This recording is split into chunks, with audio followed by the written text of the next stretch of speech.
जय हिंद दोस्तों, मैं नहीं शर्मा आप सभी का स्वागत करता हूं। आशा करता हूं आप सब एकदम अच्छे हैं, एकदम बेहतरीन हैं। एक बार सारे प्यारे दोस्त बताएंगे आप सब कैसे हैं। उम्मीद करूंगा एकदम बेहतरीन होंगे, एकदम शानदार होंगे। अभिनंदन पासवान, रंजना सिंह, सौरभ मिश्रा, हरिराज सिंह, राखी, नरेंद्र, मंजू, ओमवीर सिंह, अशफाक, हर्ष तिवारी, सारे प्यारे दोस्तों का बहुत स्वागत है।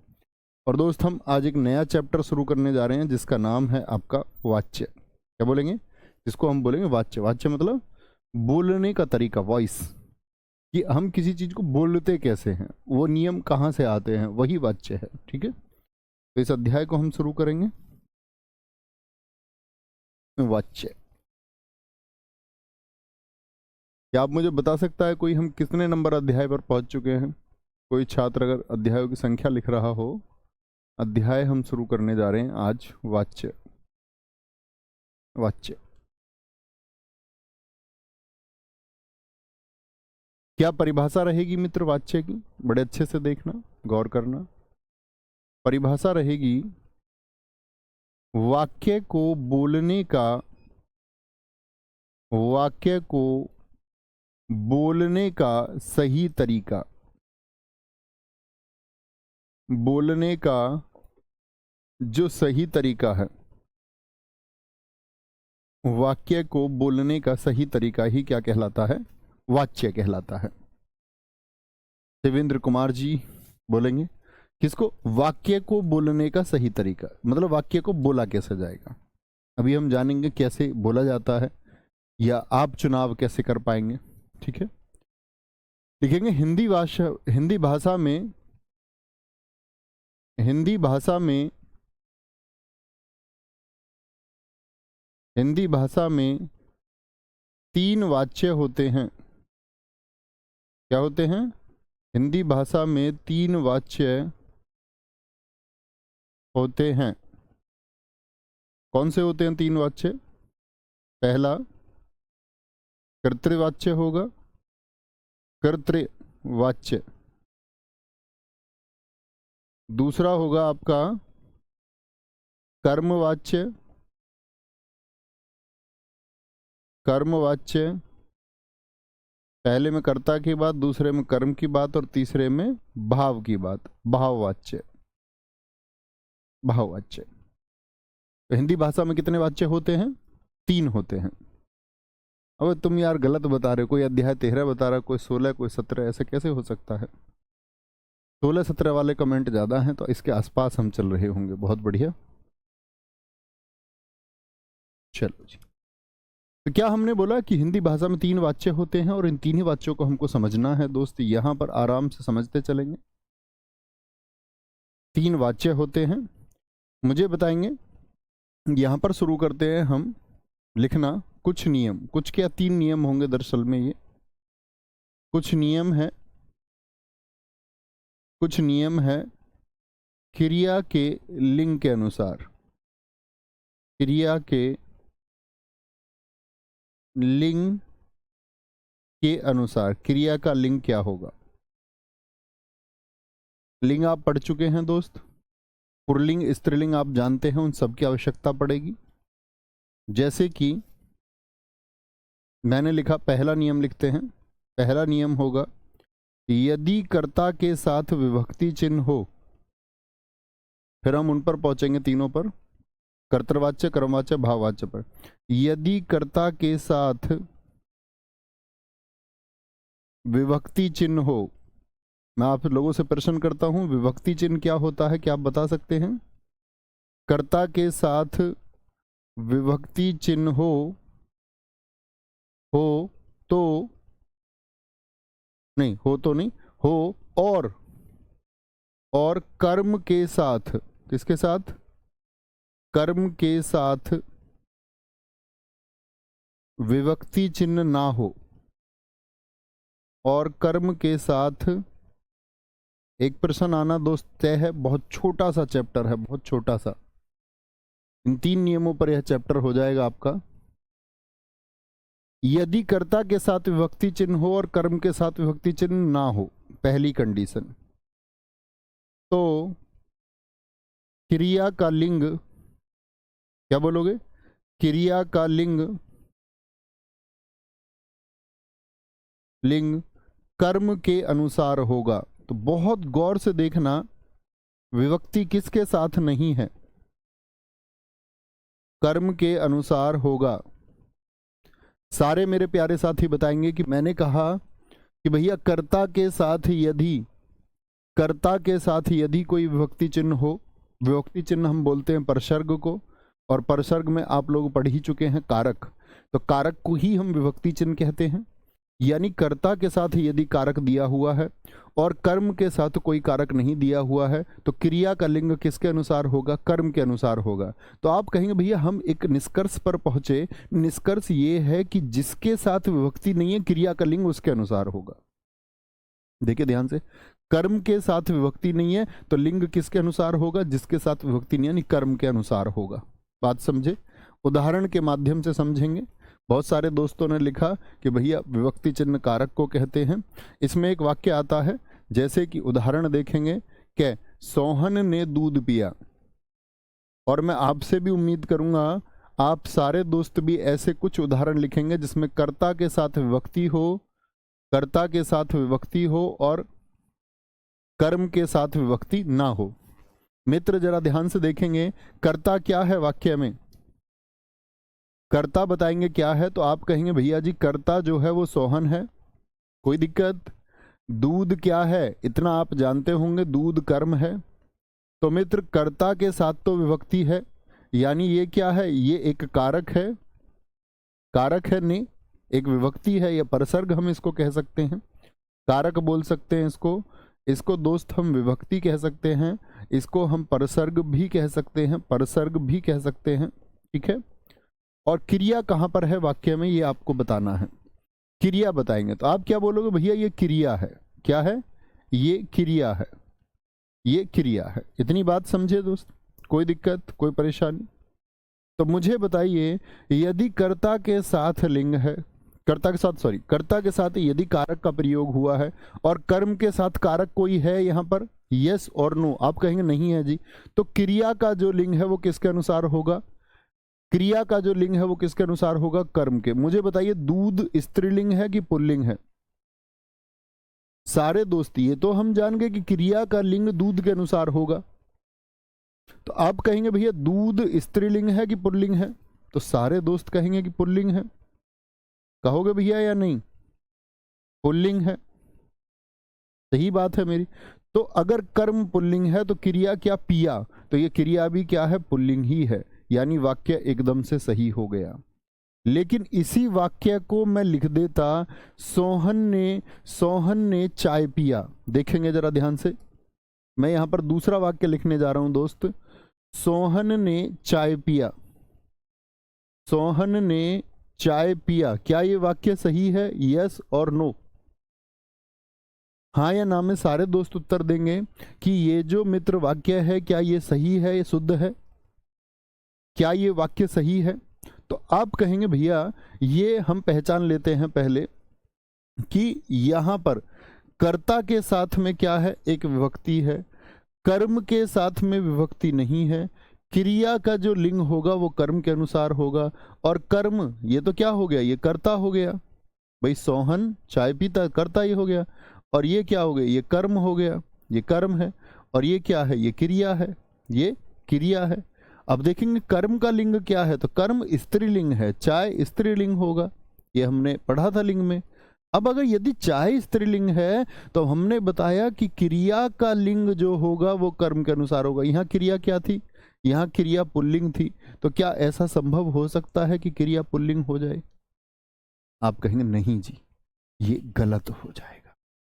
ये क्या हो जाएगा, गलत हो जाएगा। गलत क्यों हो गया, क्योंकि कर्म के अनुसार क्रिया का लिंग नहीं है। तो आप सही वाक्य मुझे लिखकर दिखाइए। तो मित्र सही वाक्य आप लिखेंगे सोहन ने, क्योंकि अब क्रिया को स्त्रीलिंग होना पड़ेगा।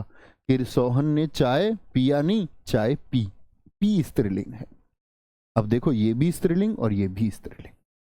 बात थोड़ी सी समझ में आई दोस्त, ये बात समझ में आई मैंने क्या कहा? तो आप ऐसे कुछ उदाहरण लिखने का प्रयास कीजिए। जैसे एक उदाहरण और लिखते हैं, आपका एक और उदाहरण बन सकता है, राकेश को खाना दो।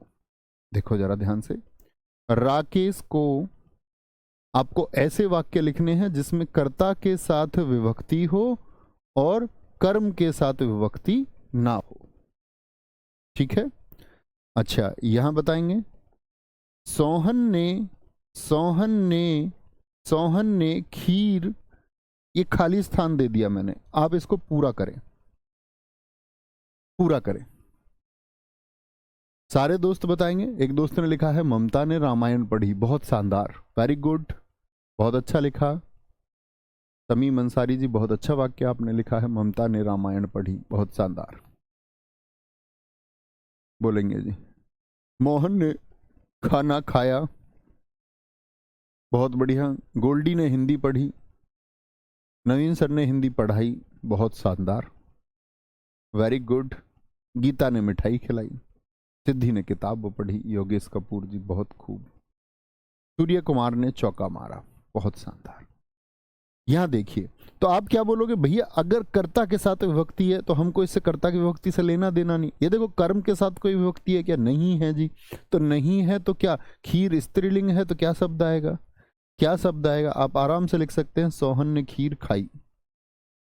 यहां आप देख सकते हैं दो क्रिया का पुल्लिंग है, बात समझ में आती है, छोटी सी बात समझ में आती है, छोटी सी, कोई दिक्कत, इतनी बात में कोई दिक्कत। दूसरे नियम की तरफ चलेंगे, पहले नियम को ध्यान में रखते हुए। दूसरा नियम क्या कहता है, दूसरा नियम कहता है, दूसरे नियम की तरफ चले जाएं, यदि कर्ता विभक्ति सहित हो, यदि कर्ता, गौर करना, विभक्ति सहित हो, यदि कर्ता विभक्ति सहित हो, यानी कर्ता के साथ विभक्ति हो और कर्म भी विभक्ति सहित हो। क्या बोलेंगे, कर्म भी विभक्ति सहित हो, यानी कर्म में भी विभक्ति हो और कर्ता में भी। तो क्रिया का जो लिंग और वचन होगा, तो क्रिया का लिंग और वचन, ठीक है। अब मुझे पहले नियम में बताइए, क्रिया का लिंग और वचन किसके अनुसार था, कर्म के अनुसार, क्योंकि कर्म में विभक्ति नहीं थी। लेकिन इस बार तो दोनों में विभक्ति आ गई, अब किसके अनुसार होगा। तो आप कहेंगे भैया आपने हमको ये सिखाया जिसके अनुसार विभक्ति या जिसके साथ विभक्ति है उसके अनुसार तो होता नहीं, होता तो उसके अनुसार है जिसके साथ विभक्ति नहीं। यहां तो भैया दोनों में आ गया कारक, तो दोनों में आ गया, तो क्रिया का लिंग और वचन ना तो कर्म के अनुसार होगा, न तो कर्म के अनुसार होगा और ना कारक के। बात समझ में आई, ना तो कर्म के अनुसार होगा और ना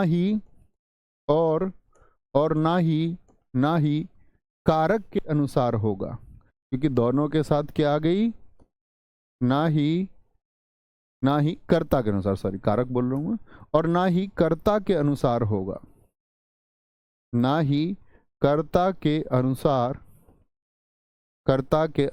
होगा, कर्ता के अनुसार होगा। तब यह क्रिया, बोलेंगे तब यह क्रिया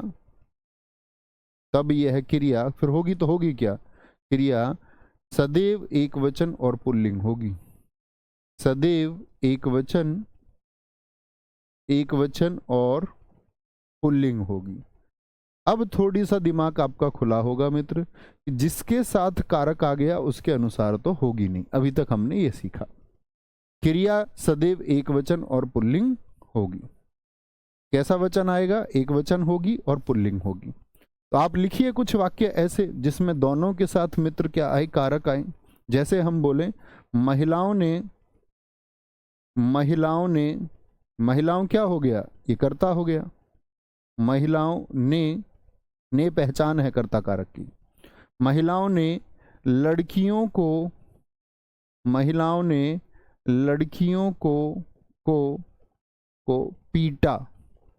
पीटा, क्या ये सही है, यस और नो। महिलाओं ने लड़कियों को पीटा। दूसरा हम लिखेंगे पृथ्वी ने सूर्य का चक्कर लगाई, पृथ्वी ने सूर्य का चक्कर लगाई। अरे इतने छुटकू बच्चा तो नहीं है कोई जो अब कारक भी ना पहचान पाए कि कारक कहाँ है, कर्ता क्या है और कर्म क्या है। गिलहरी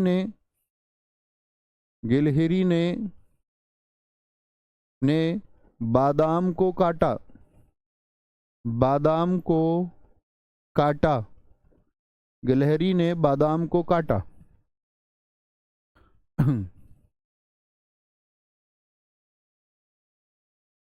बोलेंगे, यहां देखेंगे। कोई दिक्कत कोई परेशानी? यहां पर देखो ध्यान से, मैंने कहा ये क्या है, पहचानो, पहले क्रम से चलो। ये क्या है, इसको पहचानो। ये कर्ता है, कर्ता के साथ में विभक्ति आ गई। ये क्या है, ये कर्म है, कर्म के साथ विभक्ति है कि नहीं है? आप कहेंगे दोनों में विभक्ति है। पृथ्वी ने, पृथ्वी क्या होगी, कर्ता होगी। कर्म हो गया सूर्य, ने और का दोनों के साथ विभक्ति है। ठीक है, यहां देखिए चक्कर लगाई, गिलहरी ने बादाम को काटा। अब देखना ध्यान से, तो आप कहोगे भैया जो क्रिया है, क्रिया मतलब पीटना, और पीटना का जो लिंग है वो किसके अनुसार होगा? आप कहेंगे किसी के अनुसार नहीं होगा, क्योंकि दोनों में विभक्ति आ गई। एक वचन होनी चाहिए और पुल्लिंग होनी चाहिए। तो क्या बोलेंगे, एक वचन है या नहीं है? बिल्कुल है। ऐसा तो नहीं है बहुवचन है कि महिलाओं ने लड़कियों को पीटे, तो पीटे बहुवचन नहीं है। तो क्या बोलेंगे, यहां पर क्या हो गया, ये क्रिया एक वचन है और पुल्लिंग है, यानी एकदम से सही है। पृथ्वी ने सूर्य का चक्कर लगाई, अब बाद में ई आया तो स्त्रीलिंग आ रहा है, तो क्या ये सही है? वाक्य दो को सारे दोस्त बताइए, क्या वाक्य दो सही है कि पृथ्वी ने सूर्य का चक्कर लगाया? आप कहेंगे दोनों में विभक्ति है, तो ना तो कर्ता के अनुसार ना कर्म के अनुसार, किसके अनुसार? तो लगाई तो पुल्लिंग नहीं होता।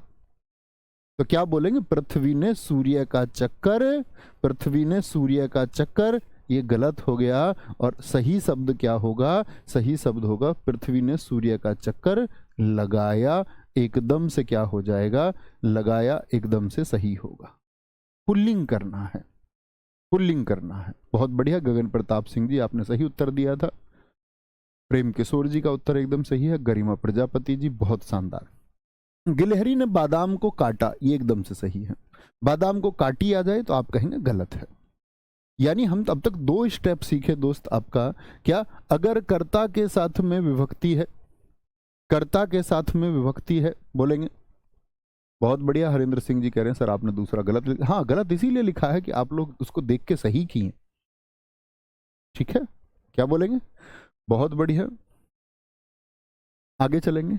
नेक्स्ट, तीसरे नियम की आते हैं। अब बताओ तीसरे नियम में क्या हो सकता है, तीसरा नियम क्या हो सकता है? तो आप कहेंगे भैया एक में तो कर्ता के साथ विभक्ति आ गई, ठीक है, एक में दोनों के साथ विभक्ति आ गई। अब हम बात कर लेते हैं यदि कर्ता विभक्ति रहित हो। तीसरा नियम आएगा, यदि कर्ता विभक्ति रहित हो, यानी कि कर्ता के साथ में कोई विभक्ति ना हो। यदि कर्ता, क्योंकि भाई कर्म तो हमने ले लिया ना विभक्ति रहित, कर्ता के साथ ले ली, फिर दोनों के साथ ले, अब बचा कर्ता, तो तीसरा नियम यही बचेगा। यदि कर्ता विभक्ति रहित हो, भाई साहब रहित हो, तो क्या होगा? अब आप कहेंगे भैया कर्ता विभक्ति रहित है तो क्रिया किसके अनुसार होती है? जिसके साथ विभक्ति नहीं होती उसी के अनुसार क्रिया होती है। अब समझ गए ना लॉजिक? अभी बात करेंगे इस बारे में। यदि कर्ता विभक्ति रहित हो तो क्रिया का लिंग और वचन किसके अनुसार होगा, आप ही बताएं। रटने की आवश्यकता ही नहीं है। क्रिया का लिंग और वचन, क्रिया का लिंग और वचन, लिंग और वचन किसके अनुसार होगा? कर्ता के अनुसार होगा। तो ऐसे वाक्य कुछ लेने हैं आपको, ऐसे कुछ वाक्य लेने हैं मित्र जिनमें कर्ता के साथ कोई विभक्ति ना हो। जैसे बिजली, मैं बोलूं बिजली भाग गई, तो बिजली कैसी है? कर्ता है बिजली, या मैं बोल दूं बिजली भाग गया, तो क्या ये वाक्य सही है? बिजली भाग गया, बताएं आप ही, बिजली भाग गया सही होगा क्या? मैं बोल दूं सूर्य चमक रही है, सूर्य चमक रही है, ये सही होगा क्या? या तीसरा वाक्य मैं बोल दूं, अभी नोट मत करना भैया कोई भी, लाइट जल रहा है, ये सही होगा क्या? लाइट जल रहा है, क्या ये सही होगा? आप ही बताइए, फटाफट से उत्तर बताएंगे। तो आप कहेंगे भैया कर्ता कौन है? कर्ता यानी कि बिजली काम कर रही है, सूर्य करता है और लाइट करता है। ठीक है, कर्ता के साथ विभक्ति रहित हो तो कर्ता के साथ कोई कारक तो नहीं है मित्र, देखो जरा ध्यान से, कर्ता के साथ कोई कारक तो नहीं है, बोलेंगे आराम से, कोई दिक्कत?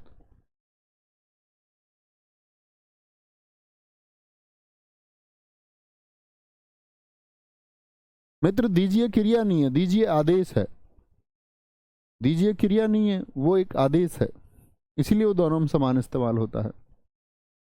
तो किसके अनुसार होगा? क्रिया का लिंग और वचन। तो क्रिया क्या है? भाग गया, या क्रिया का लिंग और वचन कर्ता के अनुसार। तो बिजली क्या है जरा पहचाने, तो आप कहेंगे बिजली स्त्रीलिंग है, बिजली स्त्रीलिंग है तो क्रिया इसके अनुसार होगी। सूर्य क्या है? सूर्य पुल्लिंग है, सूर्य पुल्लिंग है तो क्रिया इसके अनुसार होगी। लाइट क्या है? लाइट स्त्रीलिंग है, लाइट स्त्रीलिंग है तो क्रिया इसके अनुसार होगी। तो वो स्त्रीलिंग तो भाग गया थोड़ी होगा, फिर क्या होगा? भाग गई होगा, समझे? क्या हो जाएगा? भाग गई। ठीक है, सूर्य चमक रहा है होगा, या पुल्लिंग है तो क्या होगा? रही है हो सकता है क्या? आप कहेंगे नहीं भैया, रही है नहीं हो सकता, क्या होगा? रहा है। सूर्य चमक रहा है। लाइट जल रही है होना चाहिए, तो लाइट जल रही है, क्योंकि वो लाइट स्त्रीलिंग है। दिलीप कुमार प्रेमी जी एकदम ठीक हैं, रेणु यादव एकदम सही उत्तर आपने दिए हैं। कोई दिक्कत, कोई परेशानी? चलो भी, एक बच्चे ने बहुत अच्छा प्रश्न किया है, उसने कहा है कि जी बिजली तो किसी लड़के का नाम भी हो सकता है। बिल्कुल हो सकता है, आप उस सेंस में मान लीजिए, ठीक है, तब वह सही हो जाएगा जब आप लड़का मान लेंगे। लेकिन जनरली क्या होता है, हम अभी बिजली की बात कर रहे हैं, तो बिजली की बात कर रहे हैं तो हम किसकी? विद्युत की ही बात कर रहे होंगे। ठीक है, अब ऐसे तो विद्युत जामवाल का नाम है, वह पुल्लिंग शब्द होगा।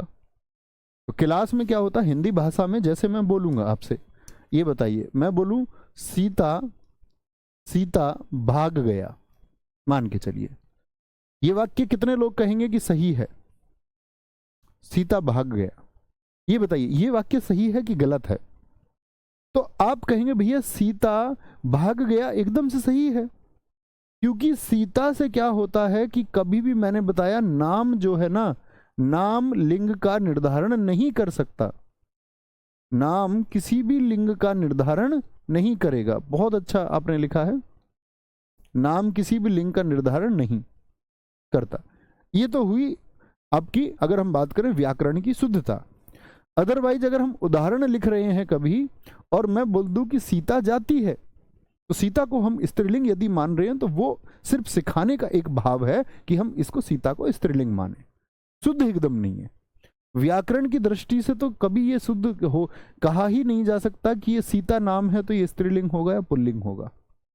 मैं बोल दूं सीता भाग गया, ये वाक्य भी सही होगा, और मैं बोल दूं सीता भाग गई, ये वाक्य भी सही होगा, क्योंकि नाम किसी का भी हो सकता है। जब मैं बोलूं हमारे गांव में, मैंने तुम्हें बताया, आपका मयंक है एक लड़का हमारे पड़ोस में, उसकी घरवाली का नाम जगन है, तो नाम कभी निर्धारण नहीं करेगा, है ना, समझ रहे?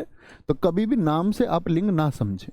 बहुत अच्छा प्रश्न आपने किया था कि बिजली जरूरी नहीं है कि स्त्रीलिंग हो, पुल्लिंग हो सकता है, लेकिन हम सिखाने के भाव से कह रहे हैं कि बिजली को आप स्त्रीलिंग मान के चलिए, ठीक है, पुल्लिंग भी मानेंगे तब भी कोई दिक्कत नहीं है। ओके, बहुत बढ़िया।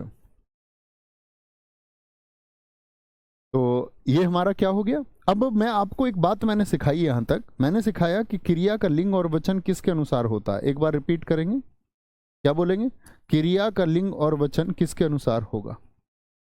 फटाफट से बता दें एक बार मुझको, सारे के सारे दोस्त अपनी कॉपी में देखें। मैंने कहा अगर कर्ता के साथ में विभक्ति हो, कर्ता के साथ में विभक्ति हो तो किसके अनुसार होगा बताएंगे? कर्ता के साथ विभक्ति हो और कर्म के साथ में विभक्ति ना हो तो किसके अनुसार होगा बताएंगे? तो आप कहोगे जिसके साथ विभक्ति नहीं होती क्रिया का लिंग और वचन उसके अनुसार होगा, यानी कर्म के अनुसार होगा। फिर मैंने आपको बताया कि कर्ता के साथ में यदि मित्र विभक्ति हो, कर्ता के साथ में यदि विभक्ति हो, और भाई साहब कर्म के साथ में भी यदि विभक्ति हो, तो अब आप कहेंगे भैया अब तो बड़ी दिक्कत आ गई, दोनों के साथ विभक्ति आ गई, तो क्रिया क्या बताई मैंने आपको, सदैव क्या होगी, एक वचन और पुल्लिंग होगी। क्रिया का वचन अकेला होगा, बहुवचन नहीं करेंगे, एक वचन के साथ में क्या होगी, पुल्लिंग होगी। ठीक है। अच्छा, तीसरी बात करते हैं, कर्ता के साथ में विभक्ति ना हो, यदि कर्ता के साथ में विभक्ति ना हो, और अगर हम बात करें आपका तब किसके अनुसार, तब किसके अनुसार क्या होगा आपका, तब कर्ता के अनुसार। तो आप एक छोटी सी बात समझे होंगे कि जिसके साथ विभक्ति नहीं होती उसी के अनुसार क्रिया का लिंग होता है। ये बात समझ में आई दोस्त? इतनी छोटी सी बात मित्र आप समझ पाए होंगे? कोई दिक्कत, कोई परेशानी इतनी बात सीखने में?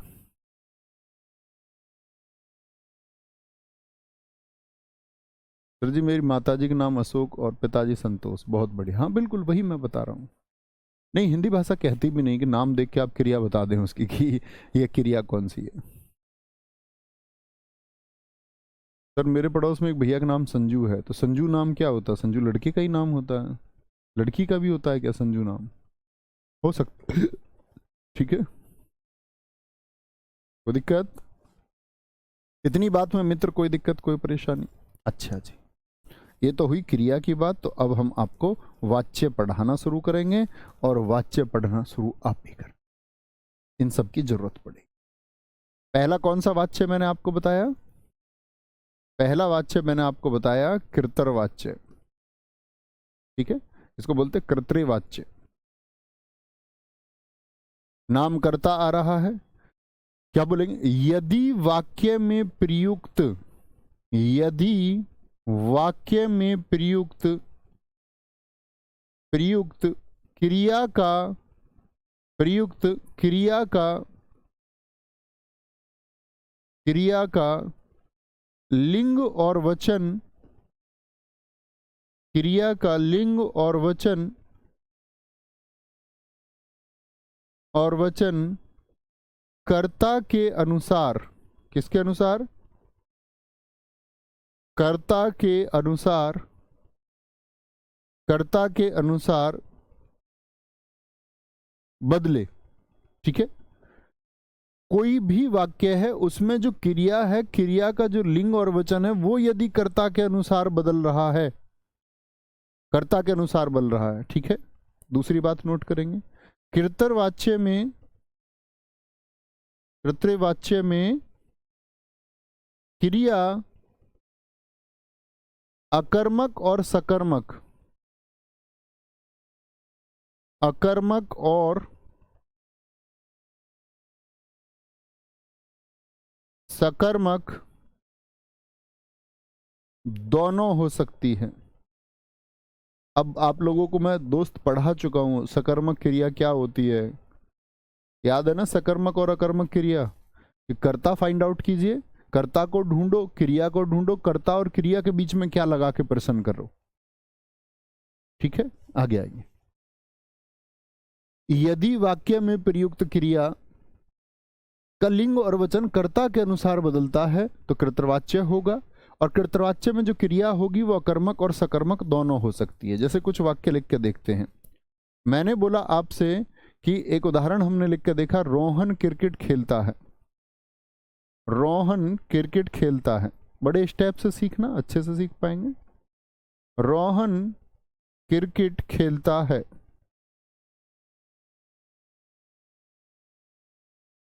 देखना जरा ध्यान से, इस वाक्य पर फोकस कीजिए। मुझे सबके दोस्त एक बार लिंग बता दीजिए, पहले तो पहचान लीजिए ये क्या है, रोहन कौन है, पहले पहचानो सबको। रोहन कौन है, ये कर्ता है, इतना जान गए होंगे। अब खेलना क्या है दोस्त, ये क्रियापद है, ये क्रिया है। और क्रिकेट क्या है, आप कहेंगे भैया ये कर्म है, ये क्या है, ये एक कर्म है। तो कर्ता, कर्म और क्रिया। अच्छा मुझे एक बात बताइए, जो क्रिया है ये पुल्लिंग है कि स्त्रीलिंग है? अंत में आ रहा है, आ, अंत में आ रहा है, जरा बताएं एक बार। सारे दोस्त बोलेंगे अंत में यदि आ रहा है।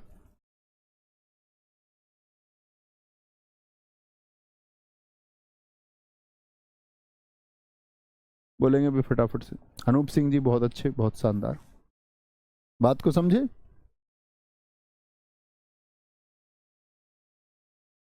देखिए क्या मैंने बोला, रोहन क्रिकेट खेलता है।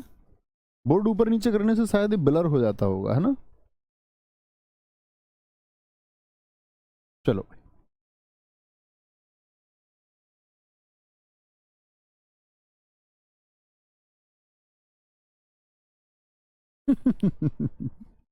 रोहन क्रिकेट खेलता है, तो मुझे बताए क्रिया का जो लिंग होगा वह क्या होगा। सारे दोस्तों ने कहा पुल्लिंग होगा, इस बात में तो किसी कोई दिक्कत नहीं। अच्छा, अगर मैं आपसे बोलूं, क्या बोलेंगे, यहां पर रोहन को हम क्या मान लेते हैं, अभी पुल्लिंग मान लेते हैं, या कोई पुल्लिंग शब्द आप ले लेना, रोहन को पुल्लिंग मानेंगे, ठीक है। ऐसा नहीं है अब आप जिद करने लग जाओ, नहीं जी रोहन, अभी आपने बताया कि रोहन तो भैया पुल्लिंग और स्त्रीलिंग कोई भी हो सकता है, तो आप रोहन की जगह लड़का लिख लीजिए शब्द, तब श्योर हो जाएगा ना। आप लड़का लिख सकते हैं, लड़का क्रिकेट खेलता है, ठीक है, लड़का क्रिकेट खेलता है, ये शब्द ले लो, या ले ही लेते हैं, लीजिए। शक की गुंजाइश ही नहीं छोड़ते, एकदम शुद्धता के साथ चलते हैं। अदरवाइज नाम लिखा करे उदाहरण में तो उसको मान लिया करो। क्या बोलेंगे, लड़का क्रिकेट खेलता है, अब भी करता यही है। अच्छा मुझे बताइए कि अभी जो क्रिया का लिंग है वो किसके अनुसार है। क्रिया का लिंग सारे दोस्तों ने बताया पुल्लिंग है। यहीं पर दोस्त मैं अगर, उसने बोला कि क्रिया का लिंग और वचन कर्ता के अनुसार होगा, यानी कर्ता चेंज होगा तो फिर तो लिंग भी बदलना चाहिए। तो जैसे देखते हैं, मैं इसी वाक्य को लिखूं लड़की, तो वाक्य क्या बन जाएगा, क्रिया का लिंग भी क्या हो जाएगा। तो सबसे पहले आपको क्रिया का लिंग पहचानना है, क्रिया का लिंग पहचानना है, और फिर क्या करना है आपको, क्रिया का लिंग पहचान के उसमें कर्ता को बदल के देख लेना है, यानी कर्ता का लिंग बदल के देख लीजिए।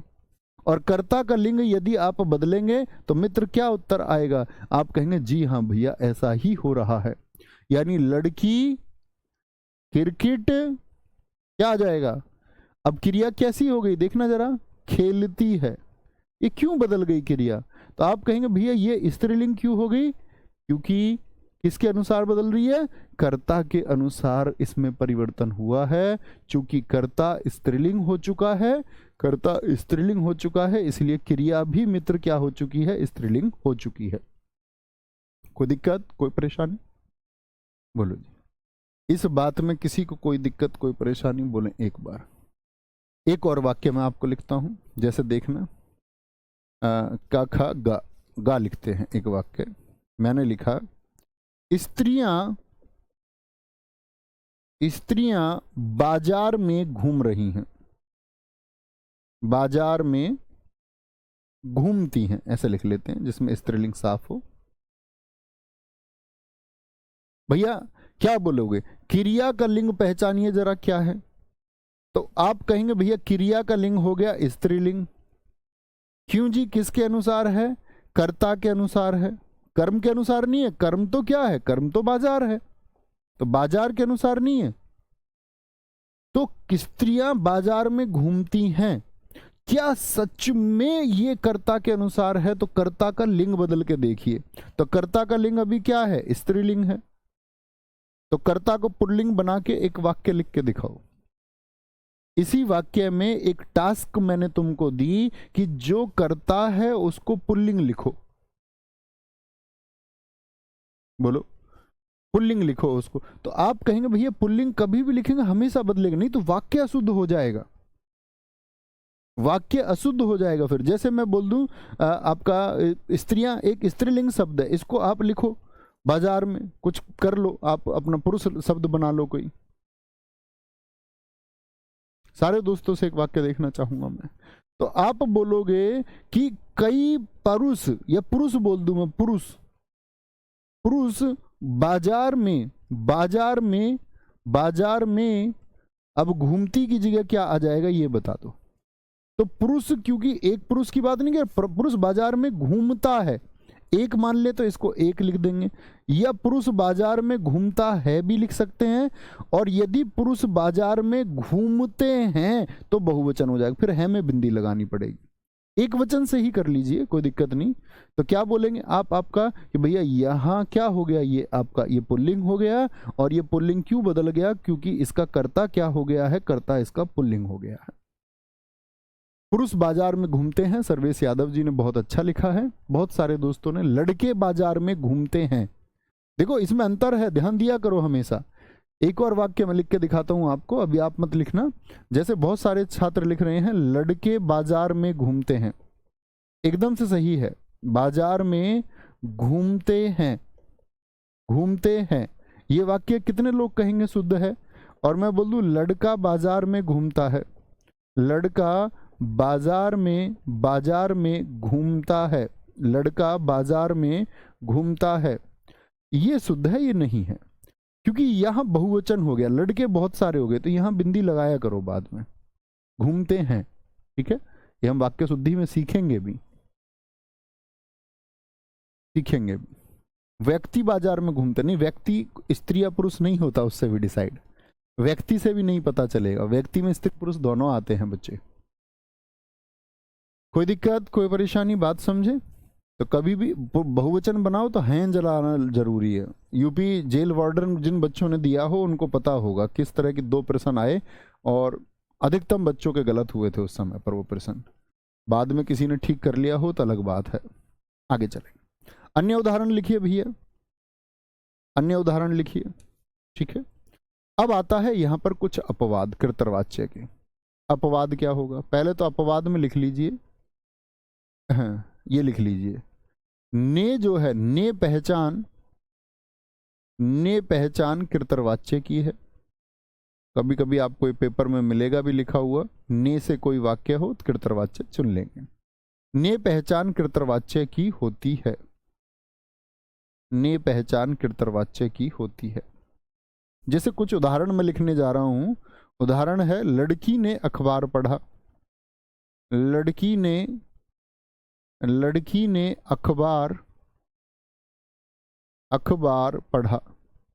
देखना भाई साहब, लड़की ने अखबार पढ़ा, तो यहां मुझे एक बात बताइए, लड़की ने अखबार पढ़ा, तो अखबार पढ़ा क्या हो गया, पुल्लिंग हो गया।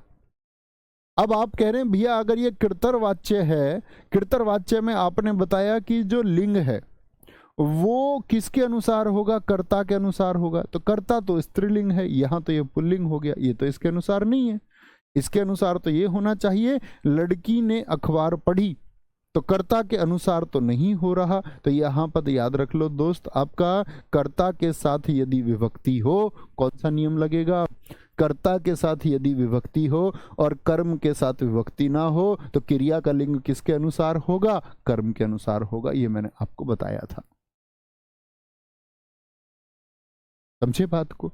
तो लड़की ने अखबार पढ़ा, तो कभी भी ने आ जाए। जैसे दूसरा हम एक वाक्य लिखते हैं इस पे, लड़के ने रोटी खाई, ये भी किसके अनुसार है, रोटी खाई।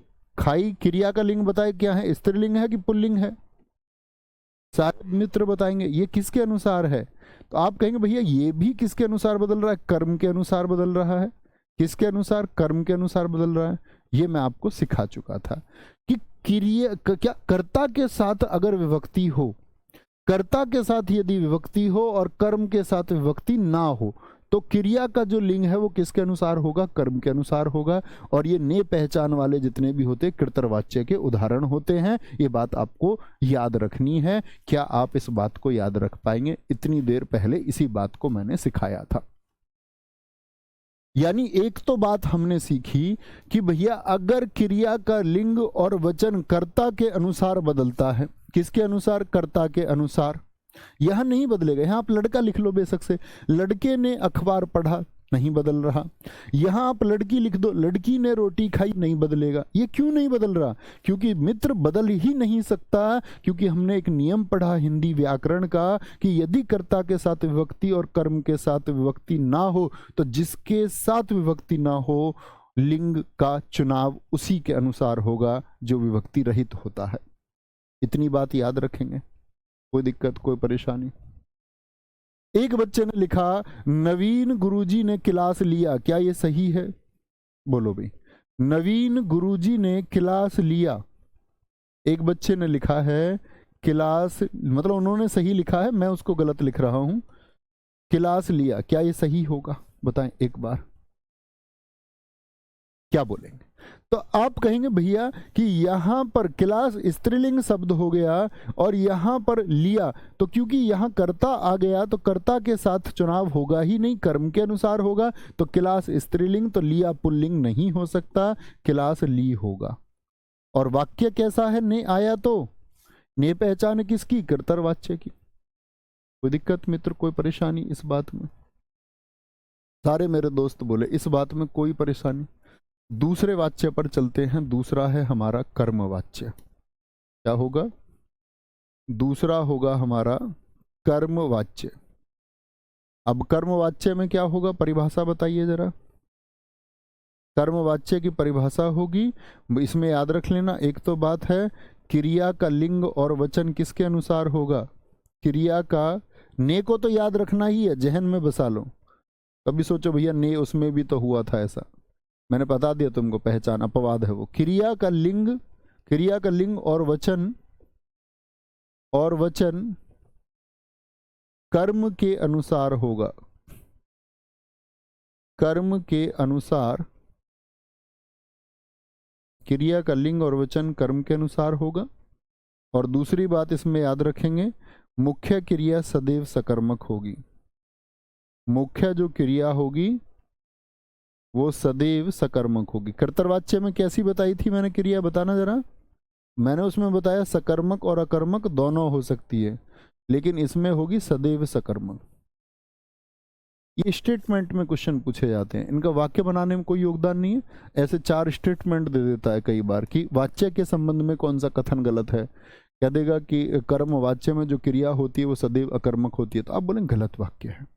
4 विकल्प देके ऐसे ऑप्शन बना लेता है। ठीक है, आगे आगे बोलेंगे भाई, ऐसा प्रश्न बन ही नहीं सकता निशांत, ऐसा प्रश्न बनाएगा ही क्यों? तो क्या बोलेंगे? क्रिया का लिंग और वचन। एग्जामिनर भी तो शुद्धि का प्रश्न बनाएगा।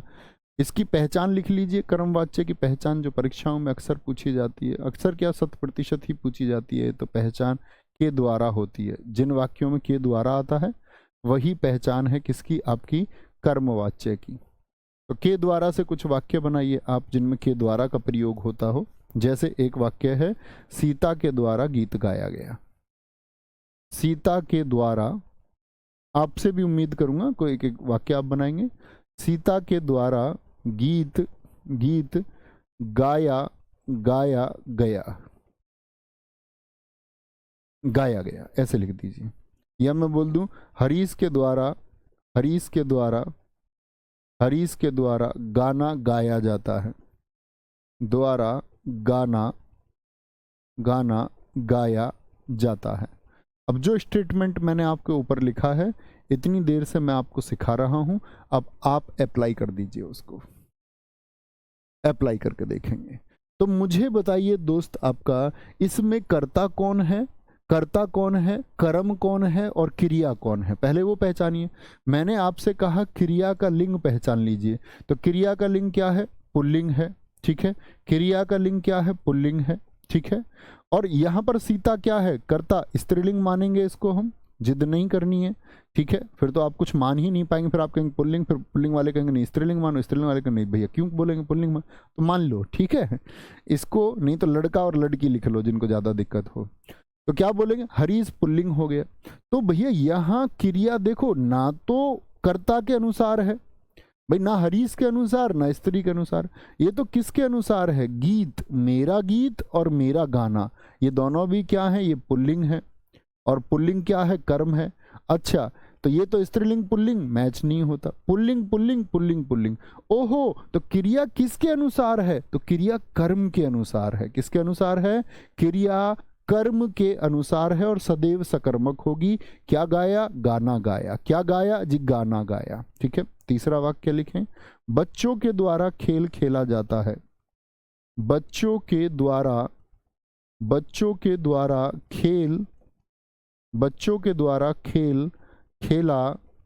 खेल खेला जाता है। बच्चों के द्वारा खेल खेला जाता है। ठीक है, बच्चों के द्वारा खेल खेला जाता है बोलेंगे। बहुत अच्छा लिखा है जूली देवी जी, वेरी गुड। श्याम के द्वारा बंसी बजाई गई। श्याम के द्वारा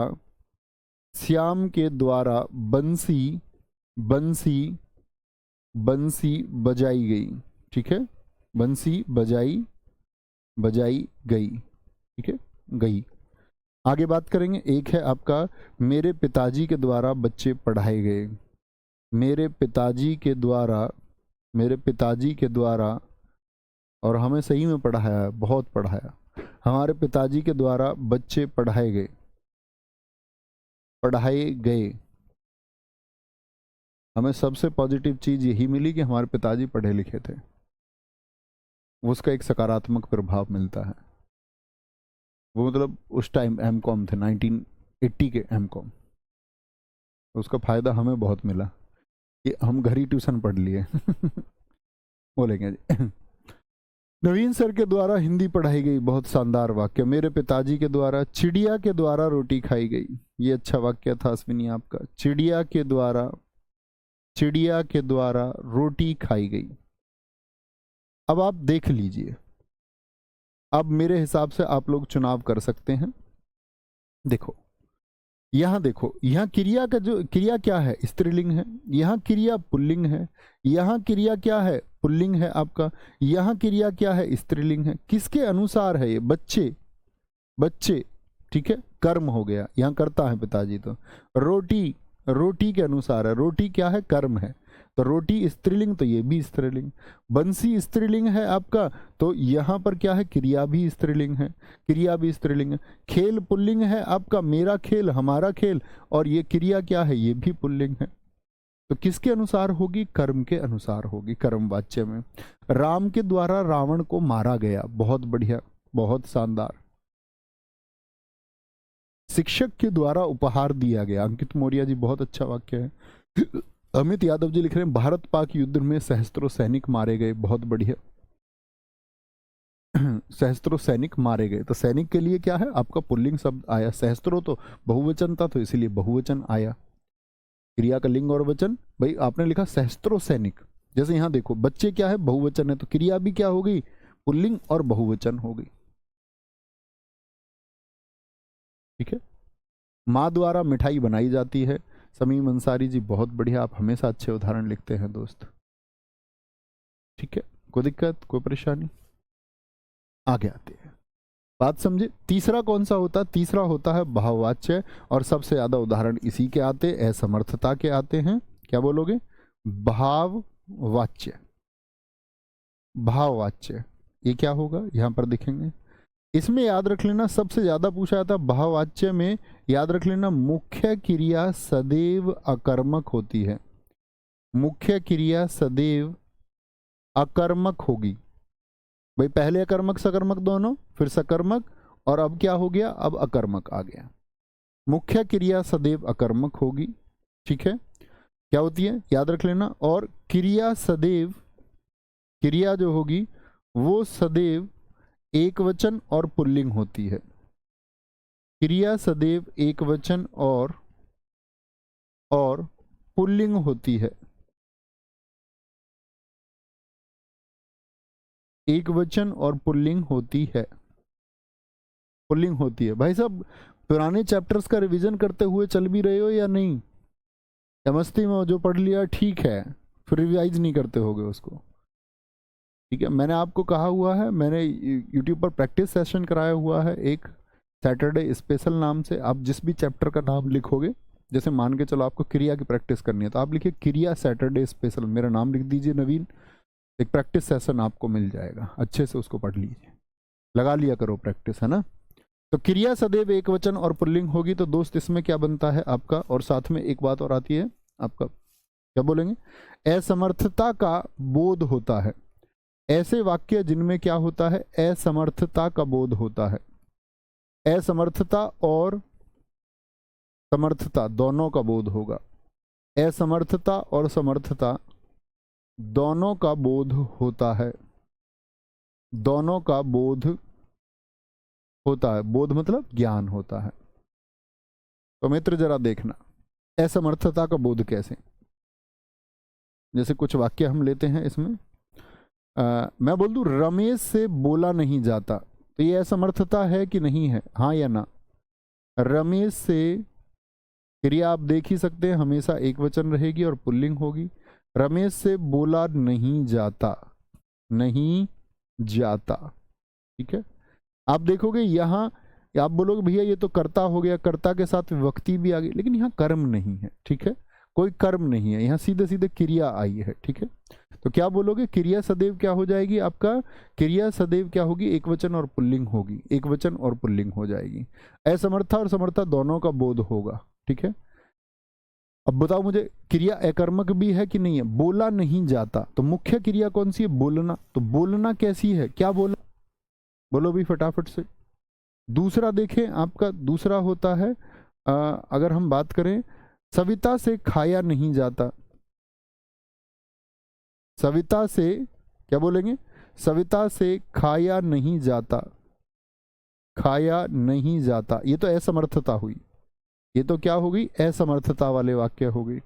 आप भी लिखें असमर्थता वाले, लेकिन समर्थता भी हो सकती है। चलो अब चला जाए, अब समर्थता की बात कर रहे हैं। चलो अब चला जाए कि चलते उठ के, समर्थता आ गई, एक समर्थ आ गई। चलो घूमने चला जाए, क्या बोले? चलो घूमने चला जाए, चला जाए, ऐसे कि भाई कहीं जाने की अगर बात हो, ठीक है। जैसे रमेश से बोला नहीं जाता, इसको हम समर्थता में ऐसे भी बोल सकते हैं, रमेश से बोला जाता है, रमेश से बोला जाता है, रमेश से बोला जाता है, सॉरी, रमेश से बोला जाता है। इसी को हम ऐसे लिख सकते हैं, सविता से खाया जाता है। सविता से खाया नहीं जाता, ये लिखा ना, सविता से खाया जाता है। तो आप समझ सकते हैं कि खाया नहीं जाता और खाया जाता दोनों आएंगे, समर्थता भी और असमर्थता भी। ये असमर्थता और समर्थता दोनों किसके होते हैं? भाववाच्य के होते हैं। जैसे कन्हैया कश्यप जी ने लिखा, मोहन से लिखा नहीं जाता, मोहन से चला नहीं जाता। बहुत बढ़िया।